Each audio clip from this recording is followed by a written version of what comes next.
Hello and welcome to TJ educational trust. हमने बात की थी, हमने मैथमेटिक्स का कोर्स शुरू किया था जिसमें हमने परसेंटेज चैप्टर खत्म किया था और रेशो एंड प्रोपोर्शन की एक वीडियो आपके सामने हमने लाई थी। आज रेशो एंड प्रोपोर्शन की सेकंड वीडियो आपके सामने लेके आया हूं।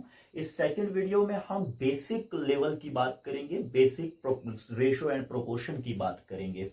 यहां पर पहला क्वेश्चन आपके सामने लेके आया हूं।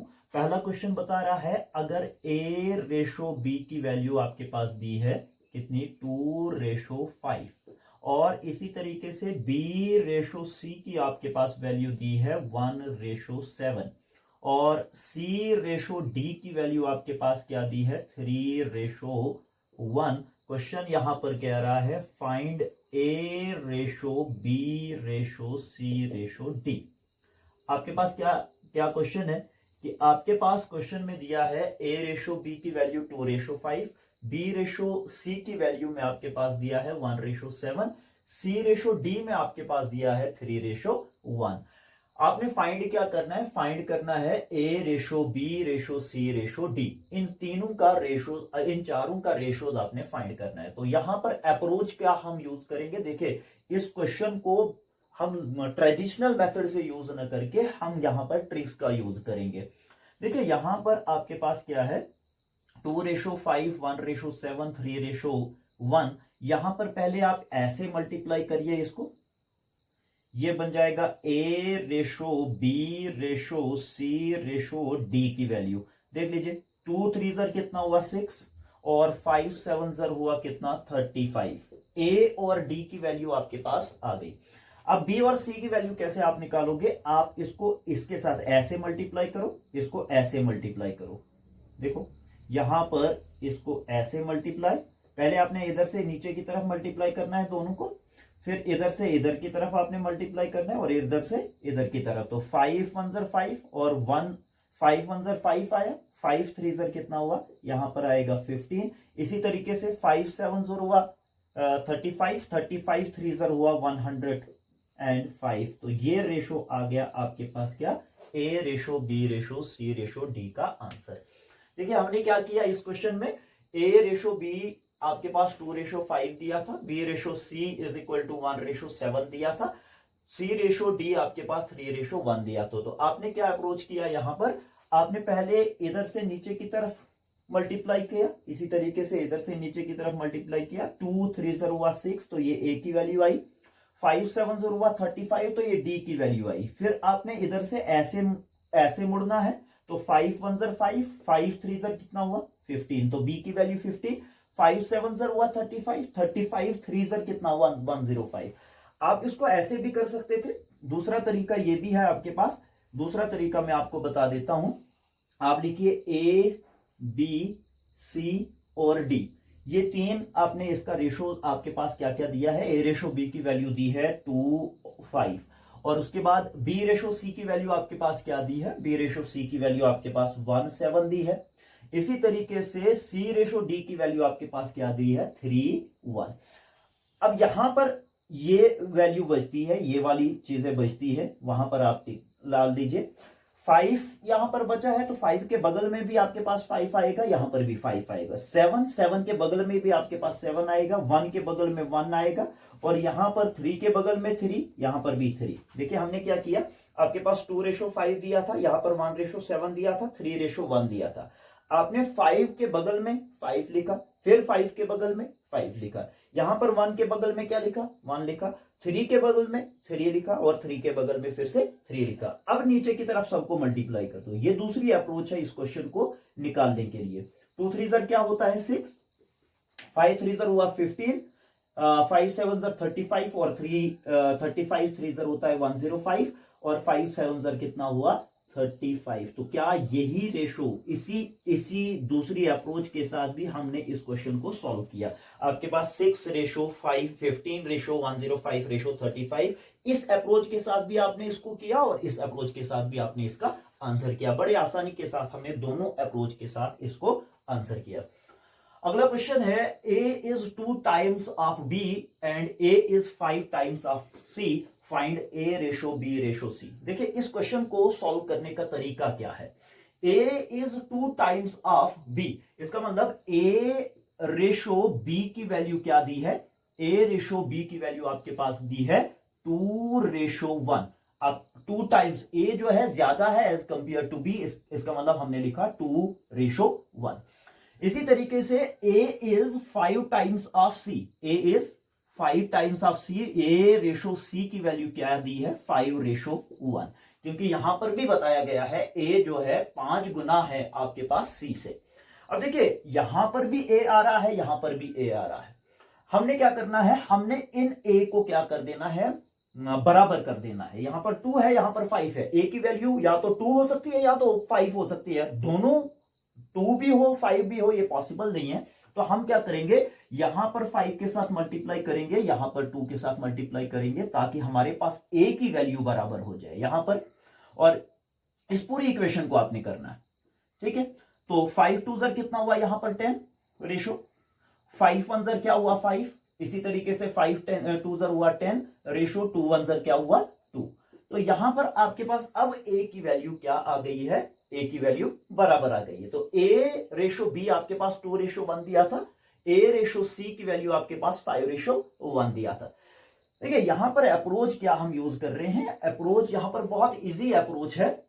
आपने क्या किया, यहां पर 5 था, यहां पर 2 था, दोनों जगह पर ए की वैल्यू जो थी वो डिफरेंट थी, आपने उसको बराबर कर दिया। आपने क्या किया, 5 के साथ इसको मल्टीप्लाई किया, 2 के साथ इसको मल्टीप्लाई किया, 5 2 जर यहां पर 10 हो गया, 5 2 जर यहां पर भी 10 हो गया। अब 5 1 जर कितना हुआ 5, 2 1 जर कितना हुआ 2। तो यहां पर आपके पास जो कॉमन रेशो उसको लिख लो पहले, 10 कॉमन है, ए की वैल्यू आ गई 10, और बी की वैल्यू आपके पास क्या आएगी, बी की वैल्यू आपके पास 5 और सी की वैल्यू आपके पास 2। तो ये आया आपके पास ए रेशो बी रेशो सी की वैल्यू। देख लीजिए ए रेशो बी रेशो सी की वैल्यू आपके पास क्या आई 10:5:2। देख लीजिए क्वेश्चन में क्या दिया था, A is 2 times of B and A is 5 times of C. A is 2 times of B, इसका मतलब ए 2 गुना बी से है। यहां पर ए इज 5 टाइम्स ऑफ सी, तो ए 5 गुना है किससे, सी से। तो आपने क्या किया, ए की वैल्यू यहां पर 2 थी, ए की वैल्यू यहां पर 5 थी, दोनों जगहों पर आपने क्या किया, ए की वैल्यू को इक्वेट कर दिया, बराबर कर दिया। यहां पर 5 के साथ मल्टीप्लाई करेंगे तो 10, यहां पर 2 के साथ मल्टीप्लाई करेंगे तो 10, 5 1 जर होता है यहां पर 5, 2 1 जर यहां पर क्या होता है 2। तो 10 जो है आपके पास ए की वैल्यू 10 आ गई, बी की वैल्यू आपके पास क्या है 5 है, और सी की वैल्यू आपके पास 2 है। तो ये आपके पास ए रेशो बी रेशो सी आपका आंसर था।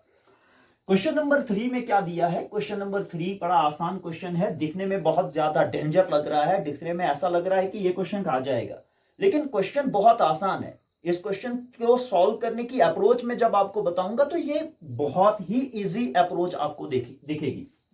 आपके पास क्या है, a divided by B plus C is equal to 2/3 और b divided by a plus C is equal to 3/7। देखिए आपके पास दिया है a divided by b plus C की वैल्यू 2/3 और b upon a plus C की वैल्यू दी है 3/7। क्वेश्चन बता रहा है a ratio b ratio c की वैल्यू आपने फाइंड करनी है, तो कैसे आप फाइंड करोगे। देखिए अगर मैं तीनों का सम देखूंगा, ए बी सी यहां पर भी है, ए बी सी यहां पर भी है, तो यहां पर तीनों का सम 3 + 2 = 5 होगा, और यहां पर 7 + 3 कितना होगा, यहां पर 10 होगा। देखिए आपके पास क्या है, ए बी और सी तीनों का सम मेरे पास क्या आया 3 + 2 = 5, लेकिन यहां पर ए बी और सी का सम किसके बराबर आया 7 + 3 = 10। यहां पर a plus B plus C की वैल्यू आ रही है 5, और यहां पर आपके पास ए बी और सी की वैल्यू आपके पास आ रही है 10। ये तो पॉसिबल नहीं है, या तो आपके पास 5 आना चाहिए या तो आपके पास 10 आना चाहिए। इसलिए मैं क्या कर रहा हूं, इस इक्वेशन को 2 के साथ मल्टीप्लाई कर रहा हूं। जब मैं इसको 2 के साथ मल्टीप्लाई करूंगा तो ये मेरे पास क्या बन जाएगा, 10 बन जाएगा। इसका मतलब दोनों जगह पर आपके पास अब क्या आया, a plus B plus C की वैल्यू 10 आई, यहां पर a plus B plus C की वैल्यू 10 आई। अब आपने क्या करना है, जिस नंबर के साथ यहां पर मल्टीप्लाई किया उसी नंबर के साथ यहां पर भी मल्टीप्लाई करो, जिस नंबर के साथ यहां पर मल्टीप्लाई किया उसी के साथ यहां पर मल्टीप्लाई करो। नया रेशो आपके पास बनेगा 4/6। अब देखिए यहां पर 6 + 4 10 होता है और यहां पर 7 + 3 क्या हो गया, ये भी 10 हो गया। अब आपके पास रेशो जो आया वो बराबरी के ऊपर आया। अब आपने क्या करना है, आसान तरीका है, अब हम आपको जादू दिखाएंगे कि किस तरीके से ए रेशो बी रेशो सी की वैल्यू को आप कैसे फाइंड कर सकते हैं। देखिए ए के सामने देख लीजिए क्या है, 4 है तो आप 4 लिख लीजिए। बी के सामने क्या है, 3 है तो आप 3 लिख लीजिए। अब देखिए b + c की वैल्यू 6 के बराबर है तो b की वैल्यू ऑलरेडी 3 है, c की वैल्यू b + c की वैल्यू किसके बराबर है, 6 के बराबर। b की वैल्यू आपके पास ऑलरेडी 3 है तो 3 + c = 6, यहां से 6 = 6 c = 6 - 3 which is equal to 3। ये आपका रेशो आ गया। a ratio b ratio c की वैल्यू आपके पास क्या आई, आपके पास आई 4:3:3। देखिए आपने इस क्वेश्चन में क्या अप्रोच किया, इस क्वेश्चन में यह अप्रोच किया कि a divided by b + c = 2/3, b upon a + c = 3/7, find a ratio b ratio c था। आपने क्या किया, a divided by b + c 2/3 दिया था, b अपॉन a + c 3/7 दिया था। इन दोनों का सम देख लीजिए, 3 + 5 कितना हुआ, 3 + 2 कितना हुआ 5, यहां पर 3 + 7 कितना हुआ आपके पास 10। दोनों जगहों पर आपने क्या करना है, ये सम जो है इसको बराबर कर देना है। तो आपने इस 5 को मल्टीप्लाई किया 2 के साथ, ये 10 हो गया। जिसके साथ यहां पर मल्टीप्लाई करोगे उसी के साथ यहां पर भी मल्टीप्लाई करना पड़ेगा। 2 * 2 कितना हुआ 4, 3 * 2 कितना हुआ 6। यहां पर ए के अपोजिट में क्या है 4, तो आपने ए के अपोजिट में लिखा, बी के अपोजिट में 3 है तो आपने 3 लिखा। अब c की वैल्यू निकाल ली है तो b + c आपके पास 6 वैल्यू दी है तो b + c = 6 लिखा। b की वैल्यू 3 है, 3 + c = 6, यहां से c की वैल्यू आपने निकाली 6 - 3 विच इज इक्वल टू 3 आपका आंसर होगा। अब जो आपके सामने क्वेश्चन है वो क्वेश्चन जो पिछला क्वेश्चन हमने किया उसी के बेस, उसी का फॉर्मेट जो है उस क्वेश्चन को हम सॉल्व करेंगे। कैसे, देख लीजिए आपके पास a अपॉन b + c की वैल्यू क्या है 3/7 और b अपॉन a + c की वैल्यू कितनी है 2/13। हमने क्या किया था पिछले क्वेश्चन में, हमने किया था इन दोनों का ऐड। तो 3 + 7 कितना, 3 + 7 यहां पर कितना हो जाएगा 10 और यहां पर 3 + 2 कितना हो जाएगा आपके पास 15। हमने क्या करना है, इसको भी और इसको भी इक्वेट कर देना, बराबर कर देना है। तो इसका मतलब मुझे यहां पर 2 के साथ मल्टीप्लाई करना पड़ेगा, यहां पर 3 के साथ मल्टीप्लाई करूंगा। 5 * 2 कितना हुआ, 15 * 2 कितना हुआ 30 और यहां पर 10 * 3 कितना हुआ 30। तो दोनों तरफ आपके पास क्या है, आपके पास a + b + c की वैल्यू 30 आ गई, b अपॉन a + c की वैल्यू की क्या आ गई आपके पास 30 आ गई। जिस वैल्यू के साथ यहां पर आपने मल्टीप्लाई किया था उसी के साथ यहां पर भी मल्टीप्लाई करना है, जिस वैल्यू के साथ यहां पर मल्टीप्लाई किया था उसी के साथ यहां पर भी मल्टीप्लाई करना है। तो नया रेशो आपके पास क्या बनेगा, a अपॉन b + c की वैल्यू क्या आ जाएगी, 3 × 3 कितना हुआ 9 अपॉन 7 × 3 कितना हुआ 21। इसी तरीके से यहां पर 2 के साथ मल्टीप्लाई करना पड़ेगा तो b अपॉन a + c की वैल्यू क्या आ जाएगी, 2 * 2 आ जाएगा 4 डिवाइडेड बाई 13 * 2 होता है आपके पास 26। अब देखिए a के सामने हमने निकालना क्या है, फाइंड, हमने करना है find a ratio b ratio c। हमने ये फाइंड करना है a ratio b ratio c। तो अगर हम a ratio b ratio c find करना चाहेंगे, a ratio b ratio c की वैल्यू फाइंड करनी है तो a के अपोजिट में क्या है 9 है, b के अपोजिट में यहां पर क्या है 4 है। c की वैल्यू कैसे निकालेंगे, a + c की वैल्यू आपके पास कितनी दी है, यहां पर देख लीजिए b + c की वैल्यू आपके पास 21 दी है, b की वैल्यू आपके पास 4 आ गई। तो यहां पर देख लीजिए b + c की वैल्यू 21 है, b की वैल्यू आपके पास 4 है तो 4 + c = 21। यहां से c = 21 - 4 करेंगे तो आपके पास 17 आ जाएगा। ये रेशो आपके पास a ratio b ratio c की वैल्यू आ गई। देखिए क्या क्या किया आपने, a divided by b + c की वैल्यू 3/7 था, b अपॉन a + c की वैल्यू 2/13 था। हमने फाइंड करना था a ratio b ratio c की वैल्यू को। आपने क्या किया, आपने यहां पर 7 + 3 होता है 10 और 13 + 2 होता है 15।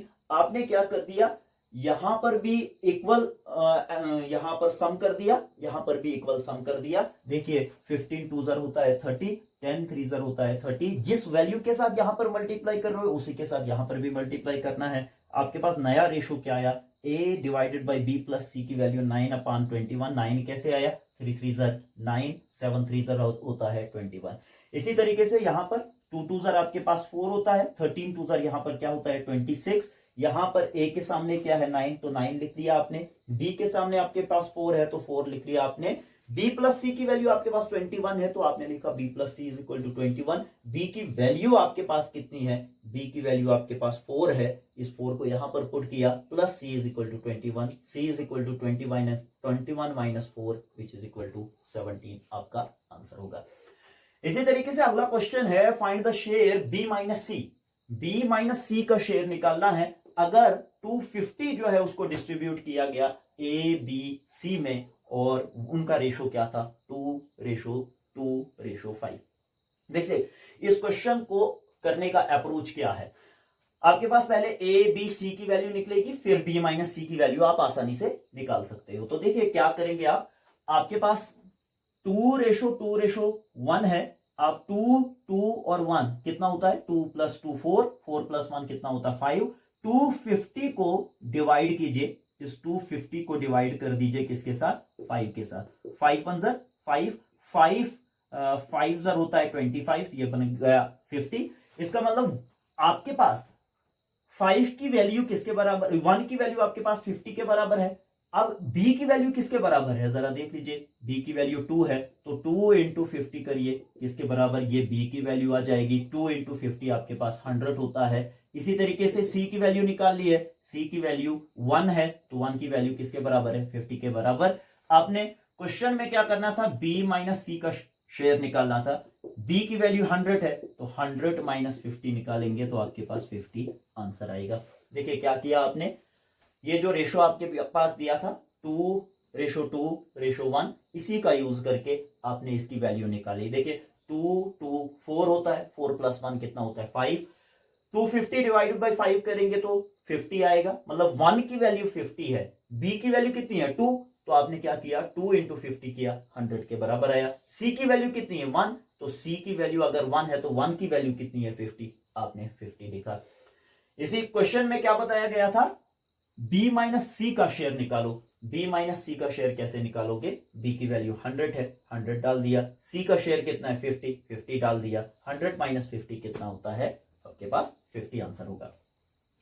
अगला क्वेश्चन है, if ₹3900 is divided between a b and c in the ratio 1/3, 1/2 and 1/4, find share of a।